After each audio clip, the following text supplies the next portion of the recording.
ક્યાં સુધી આપણે ઇલીગલ લોકો અમેરિકામાં આવશે ને તેમના બાળકોનો જન્મ થશે, તેમને ફ્રીમાં એજ્યુકેશન આપીશું, તેમને ફ્રીમાં રહેવાનું આપીશું, તેમને ફ્રીમાં ખાવા પીવાનું આપીશું. આખા વર્લ્ડની અંદર એશિયામાં એક જ માત્ર કન્ટ્રી છે કે જ્યાં અનરિસ્ટ્રિક્ટેડ બર્થ રાઇટ સિટીઝનશીપ આપવામાં આવે છે. તેનું નામ છે અમેરિકામાં સુપ્રીમ કોર્ટે આજે એક બહુ મોટો ચુકાદો આપ્યો, જેને લીધે એઝ યુઝ્યુઅલ ટ્વિટર પર એટલે કે એક્સ ઉપર અને રેડિટ પર બહુ મોટો હોબાળો મચી ગયો છે. તો સુપ્રીમ કોર્ટે ચુકાદો આપ્યો કે બર્થ રાઇટ સિટીઝનશીપ છે ક્યાંય જવાની નથી. જે બાળકોનો જન્મ અમેરિકાની અંદર થાય છે તેને ઓટોમેટિક અમેરિકાની સિટીઝનશીપ મળી જશે. હવે આ કોઈ નવી બાબત નથી. અમેરિકાના 14th અમેન્ડમેન્ટમાં ચોખ્ખું લખેલું છે કે રિગાર્ડલેસ ઓફ યોર સ્ટેટસ, એટલે કે માતા પિતાનું કોઈ પણ સ્ટેટસ હોય, લીગલી આવેલા હોય, ઇલીગલી આવેલા હોય, પણ તેમનું બાળક જો અમેરિકામાં જન્મે તો તેમને ઓટોમેટિક અમેરિકાની સિટીઝનશીપ મળી જતી હોય છે. હવે આ સુપ્રીમ કોર્ટે આ ચુકાદો શા માટે આપ્યો? તો પ્રેસિડેન્ટ ટ્રમ્પની સેકન્ડ ટર્મ ચાલુ થઈ ત્યારે તેમણે ઢગલાબંધ એક્ઝિક્યુટિવ ઓર્ડર સાઇન કર્યા હતા. તેમાંથી જાન્યુઆરી 2025માં એક એક્ઝિક્યુટિવ ઓર્ડર સાઇન કર્યો હતો. તેમાં લખ્યું હતું તેમણે કે આ જે ઓટોમેટિક બર્થ રાઇટ સિટીઝનશીપ છે તે અમેરિકામાંથી નાબૂદ થવી જોઈએ. જે લોકો લીગલી અહીંયા આવેલા છે, લીગલી અહીંયા સિટીઝન બનેલા છે, અથવા તો અમેરિકાના જે સિટીઝન છે તેમના બાળકોને જ અમેરિકાની સિટીઝનશીપ આપવામાં આવે. અને જે લોકો ખોટી રીતે અમેરિકા આવ્યા છે, ઇલીગલી અમેરિકામાં આવેલા છે, તેમનું કોઈ બાળક જન્મે તો તેને જે ઓટોમેટિક સિટીઝનશીપ આપવામાં આવે છે તે ના આપવી. પણ સુપ્રીમ કોર્ટે આજે તેમની ફેવરમાં ચુકાદો ના આપ્યો. હવે આ ચુકાદા આવવા બાદ જે ટ્રમ્પના સપોર્ટર્સ છે, કે જે રાઇટ વિંગ એક્ટિવિસ્ટ છે, કે જે અમેરિકાને ખૂબ જ સપોર્ટ કરે છે, તેઓ તૂટી પડ્યા છે સુપ્રીમ કોર્ટના આ કાયદા વિરુદ્ધ. અને ઘણા લોકો લખે છે કે આ કાયદો ઘણો જૂનો છે ને આમાં ફેરફાર કરવાની જરૂર છે. ક્યાં સુધી આપણે ઇલીગલ લોકો અમેરિકામાં આવશે ને તેમના બાળકોનો જન્મ થશે, તેમને ફ્રીમાં એજ્યુકેશન આપીશું, તેમને ફ્રીમાં રહેવાનું આપીશું, તેમને ફ્રીમાં ખાવા પીવાનું આપીશું, ક્યાં સુધી અમેરિકાના ટેક્સ પેયર્સ છે તે આ ઇલીગલી આવેલા લોકોના બાળકોને તે સાચવશે અમેરિકાની અંદર? હવે સૌથી ઇન્ટરેસ્ટિંગ બાબત, એક જણા એવું લખ્યું હતું કે આખી વર્લ્ડની અંદર દુનિયામાં બીજી કોઈ કન્ટ્રી નથી કે જે આ પ્રકારનું ઓટોમેટિક બર્થ રાઇટ સિટીઝનશીપ આપતી હોય.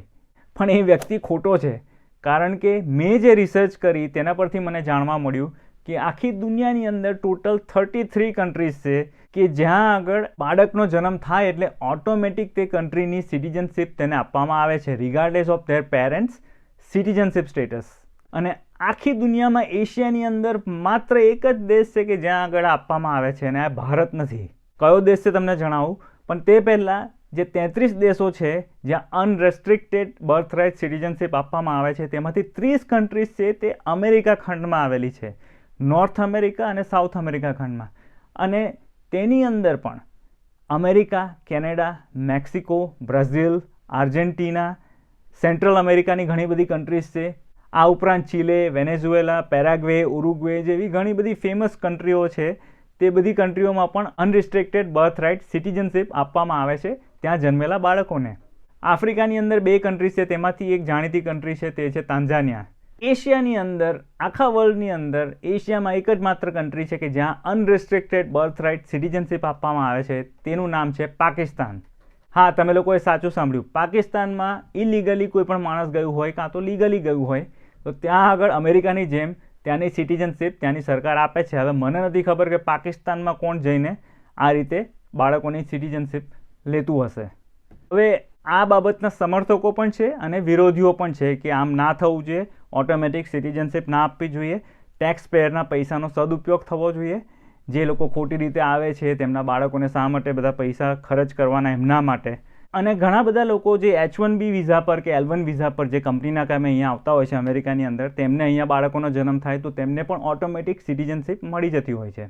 પણ મેં ઘણા બધા કેસીસ એવા પણ જોયા છે, ઘણા બધા ફેમિલીઝ કે જેમને અહીંયા વર્ક વિઝા માટે આવ્યા હોય અને બાળકોનો જન્મ થાય, બાળક સિટીઝન થઈ જાય, પછી કોઈ પણ કારણસર એમના વિઝા રિન્યૂ ના થાય, H1B વિઝા રિન્યૂ ના થાય ને એમને પાછું જવું પડે ઇન્ડિયામાં. તો કોમ્પ્લેક્સિટીઝ બધી આવતી હોય છે. જેમ કે બાળકો અમેરિકાના સિટીઝન છે, અહીંયા ભણેલા છે, અહીંયા રહેલા છે અને પેરેન્ટ્સ પાસે ઇન્ડિયાનો પાસપોર્ટ છે અને પાછું જવું પડે છે ઇન્ડિયા. તો કોમ્પ્લેક્સિટી એ આવતી હોય છે કે હવે બાળકો તો અમેરિકાના સિટીઝન છે, આપણે ઇન્ડિયા જવું પડશે, બાળકોને લઈ જઈશું પાછા ઇન્ડિયામાં તો તેમને ફાવશે કે નહીં ફાવે, શું બાળકોને અહીંયા કોઈ ફેમિલી કે રિલેટિવને ત્યાં રાખી દેવા, આપણે પોતે જતા રહેવું, ફેમિલીથી છૂટા પડી જવું, એવા બધા કોમ્પ્લેક્સ સિચ્યુએશનો આવીને ઊભા રહી જતા હોય છે. એટલે એવા કેસની અંદર જો બાળકોને પણ ઇન્ડિયાની જ સિટીઝનશીપ આપવામાં આવી હોતે તો બધા પેરેન્ટ્સને બધા જ ભેગા મળીને એક સાથે પ્રોપર ડિસિઝન કદાચ લઈ શકતે.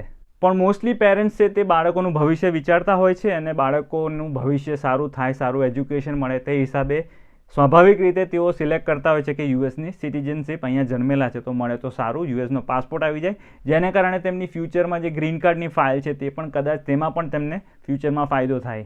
વિડીયો પૂરો કરું તે પહેલાં તમારા લોકો માટે પ્રશ્ન એ છે, તમારા લોકોનું શું માનવું છે કે આ જે બર્થ રાઇટ સિટીઝનશીપનો જે રાઇટ છે ઇલીગલ લોકોને ખાસ કરીને તેના બાળકોને જે મળતું હોય છે તે શું મળી જવો જોઈએ? જે ઇલીગલી આવે છે અમેરિકામાં તેમના બાળકનો જન્મ થાય તો તેમને જે યુએસ સિટીઝનશીપ મળે છે તે શું મળવી જોઈએ, ચાલુ રહેવી જોઈએ, કે પછી ટ્રમ્પ સરકાર સાચી છે અને તેમના જે વિચારો છે કે જે ઇલીગલી આવે છે તેમને ના મળવી જોઈએ તે સાચું છે? કોમેન્ટ સેક્શનમાં તમારા વિચારો જરૂરથી લખજો. મળીશું પાછા નવા વિડીયોમાં, ત્યાં સુધી તમે લોકો કરો જલસા.